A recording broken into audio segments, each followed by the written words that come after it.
Everyone, welcome and welcome back to the channel. तो कैसे हैं आप सब? आई होप कि आप सब बहुत अच्छे होंगे और मैं भी ठीक हूँ। अब दिल्ली पुलिस का जो एग्जाम है वो तो भाई कंट्रोवर्सी चल रही है। उस पे तो आप सभी लोग जानते होंगे कि आंसर की को लेके बहुत ज्यादा कंट्रोवर्सी चल रही है। और कंट्रोवर्सी क्या है यार, इसमें तो क्लियर क्लियर दिखाई दे रहा है कि लेकिन अब एक्शन लेना ना लेना वी कांट से ना कि मतलब क्या होता है उस चीज में, हमें नहीं पता है अभी कि एग्जाम कैंसिल हो सकता है नहीं हो सकता है। तो हम दिल्ली पुलिस के भरोसे ही नहीं रह सकते हैं कि हम क्या कर रहे हैं या क्या नहीं कर रहे हैं।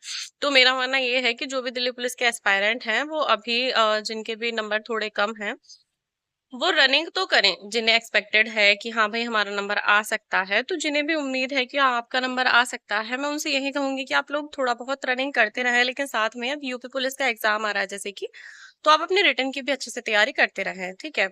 तो वो ज्यादा बेहतर रहेगा आपके लिए। मतलब रनिंग की तैयारी करते रहें, ऐसा नहीं है। और रनिंग कौन सा पूरे दिन होती है? तो दो चार चक्कर सुबह में चले गए, मॉर्निंग में या शाम के टाइम चले गए, पूरा दिन आपको जो टाइम मिलेगा उसमें आप यूपी पुलिस की तैयारी कीजिए, है ना। तो इस तरीके से आप अपने आगे का जो टाइम है उसको यूटिलाइज कीजिए। मुझे लगता है कि आपके लिए सबसे बेहतर तरीका होगा तैयारी करने का, है ना। क्योंकि मुझे लगता है कि बहुत सारे एस्पायरेंट्स बहुत ज्यादा कंफ्यूज होंगे कि वो क्या करें क्या ना करें। तो मेरे हिसाब से आपको यही करना चाहिए, ये आपके लिए बेस्ट ऑप्शन होगा, है ना। कि आप रिटन की भी तैयारी करते रहें और साथ में थोड़ा बहुत फिजिकल की भी तैयारी करते रहें। इनकेस अगर आपका नाम लिस्ट में आता है तो आपको परेशान ना होना पड़े उस टाइम, एकदम से आपके ऊपर बर्डन ना पड़ जाए, एकदम से आपके ऊपर प्रेशर ना आके पड़े, ठीक है। तो चलिए, ये तो हुई दिल्ली पुलिस के एस्पायरेंट की बात। अब हम आ जाते हैं उन लोगों पे जो मेरे जैसे हैं, जो लोग अब यूपीएसआई की तैयारी में जुटे हुए हैं। तो आप सब लोगों ने मेरा अगर ये वाला वीडियो देखा होगा, तो यूपीएसआई का मैंने फर्स्ट जो मॉक टेस्ट लगाया था उसमें मेरे मार्क्स बहुत कम बने थे, 255 मेरे जस्ट नंबर बने थे।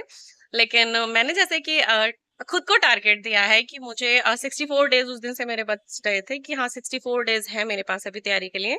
तो मेरा टारगेट है कि मुझे 64 दिन में वो 250 से लेके अपने नंबर 300 तक पहुंचना है, कैसे भी करके मॉक में, है ना। तो मैंने ये सेकंड मॉक लगाया था। अभी जो सेकंड मॉक लगाया है इसमें स्कोर पहले के मुकाबले कुछ बेहतर है, कुछ इंक्रीमेंट हुई है। तो जैसे कि ये मेरा सेकंड मॉक था, है ना। तो सेकंड मॉक में क्या हुआ कि सबसे पहले तो मैंने एक शॉर्ट पे डाला था। इसमें पता नहीं क्या हो जा रहा है, आरडब्ल्यू का जब मॉक लगाने लग रहे हैं तो कई बार क्या होता है ना कि मॉक वापस हो जाता है। मतलब स्टार्टिंग से शुरू हो जाता है, अपने आप ऐप बंद हो जा रहा है। और इसके लिए अगर हो सके तो खैर मैंने मेरे से तो क्या ही होगा, लेकिन हाँ मेरे हिसाब से आरडब्ल्यू की टीम को इस पे काम करना चाहिए।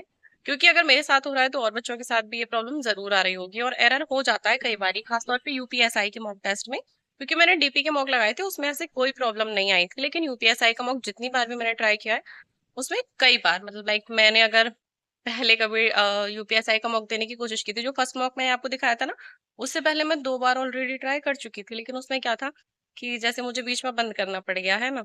तो वो फिर से शुरू हो गया, तो तब जाके मुझे पता चला था कि मैं उसे बीच में नहीं छोड़ सकती हूँ, है ना।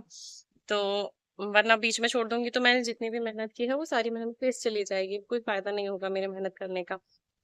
तो इसीलिए मैंने सोचा कि 2 घंटे का टाइम जब मेरे पास प्रॉपर होगा मैं तभी मॉक लगाने बैठूंगी, है ना।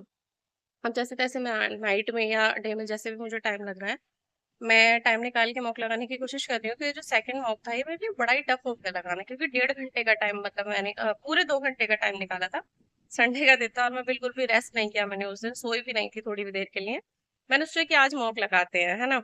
ये लास्ट सेकंड मॉक की बात है कि उस वो मैंने लगाया था, और उसमें जो मेरे नंबर आए हैं, हाँ उसमें क्या हुआ कि मैंने ना पूरा 1.5 घंटा अपना वेस्ट कर दिया। सिर्फ आधे घंटे का पेपर बचा था, आधे घंटा मैंने छोड़ दिया था कि 15-20 मिनट में जीएस देख लूंगी, इवन 15 मिनट में देख लूंगी। 15 मिनट मुझे मैथ के लिए और चाहिए थे। मैथ में कर रही थी, आधा मैथ हो गया था, आधे से ज्यादा हो गया था, 30 क्वेश्चन मैं देख चुकी थी।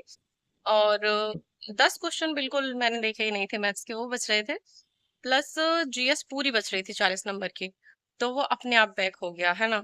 और मेरा जो स्कोर था वो बड़ा बेकार आया, 220 नंबर ही बन पाए, क्योंकि मैंने जीएस छुई नहीं थी। फिर मैंने क्या किया, फिर मैंने दोबारा से, मुझे जैसे भी टाइम लगा, मैंने नाइट में अपना मॉक लगाना स्टार्ट किया। और क्या हुआ था कि कुछ क्वेश्चंस ना मैंने देख लिए थे कि ये कैसे कैसे गलत हुए हैं। तो जब मैंने दोबारा मॉक लगाया तो उसमें जो क्वेश्चन मैंने पहले गलत कर दिए थे, मुझे पता था कि उनका सही आंसर अब क्या होगा, लेकिन फिर भी मैंने उन्हें गलत ही लगाया, ताकि मैं अपना एक्चुअल स्कोर जान सकूं कि कितना बन सकता है कितना नहीं बन सकता है। तो उसके हिसाब से मैंने रात में मॉक लगाया। तो 2 घंटे की जो मेरी मेहनत थी वो कुछ इस प्रकार है, और उसका रिजल्ट जो रहा वो इतना रहा है। 282 नंबर मेरे वहां पे बैठे हैं, है ना। तो पहला जो इस मॉक में स्कोर रहा वो 255 था, और दूसरा जो ये स्कोर रहा है 282 है। तो आई थिंक थोड़ा बहुत इंक्रीमेंट तो हुआ है।